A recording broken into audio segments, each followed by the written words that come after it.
वाटण घाटण तयार करून भाजी करायची म्हटलं की सगळ्यांना नको वाटते, म्हणून काही जण कडधान्यांची भाजी सकाळी सकाळी करणंसुद्धा टाळतात. पण आज आपण अगदी झटपट तयार होणारी ही पालक चण्याची भाजी करणार आहोत. बरेच जण पालक म्हटलं की नाक निवडतात, पण या भाजीमध्ये पालक घातलेला आहे हे सुद्धा समजत नाही.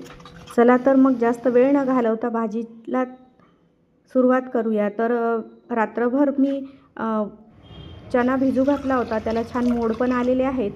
ते छान स्वच्छ धुवून घ्यायचे आणि कुकरला मी हे 3 शिट्ट्या करून घेणार आहे. त्यामध्ये थोडेसे खडे मसाले टाकले आहेत आणि थोडं मीठ टाकलं आणि पालकही छान उकळून घ्यायचा आहे. तर चणा इथे शिजलेला आहे.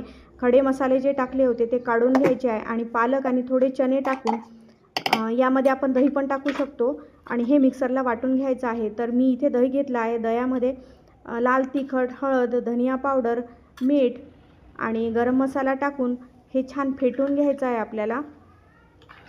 बघू शकता मी इथे कसं फेटते आहे. तर हे फेटून घ्या किंवा आपण हे मिक्सरलाही फिरू शकतो. तर कढईमध्ये तेल गरम करायला ठेवलं आहे. तर त्यामध्ये कढीपत्ता टाकला आहे, जिरं टाकलं आहे, हिंग टाकला आणि चॉपरमध्ये बारीक केलेला कांदा टाकून घेतलेला आहे.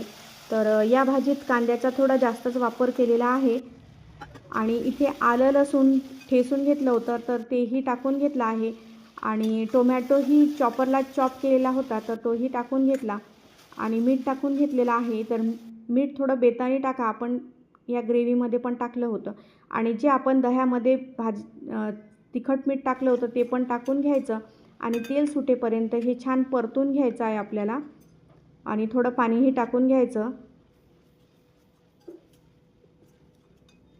आणि छान ग्रेव्ही इथे तेल सुटेपर्यंत भाजून घ्यायची आहे आपल्याला. इथे कोथिंबीर टाकलेली आहे आणि शिजलेला वाटाणा टाकून घ्यायचा आहे आणि हे छान परतून घ्यायचं आणि यामध्ये आपण जे पालक मिक्सरमधून फिरवली होती हेही टाकून घ्यायची आणि छान परतून घ्यायचं आणि तुम्हाला जसा रस्सा पाहिजे तेवढी तुम्ही ग्रेव्ही याच्यामध्ये पाणी टाकू शकता. इथे मी थोडं पाणी टाकलेलं आहे त्याच प्लेटमध्ये, बघू शकता आणि एक 2-3 मिनटं ही उकळी येऊ द्यायची आणि इथे आपली भाजी तयार आहे. एकदम टेस्टी आणि ग्रेव्हीवाली ही भाजी होते. तर मिस्टरांच्या ऑफिसच्या डब्याला द्या किंवा मुलांच्या डब्याला द्या. एकदम भाजी. व्हिडिओ आवडला असेल तर लाईक करा आणि चॅनलला सबस्क्राईब नक्की करा. धन्यवाद.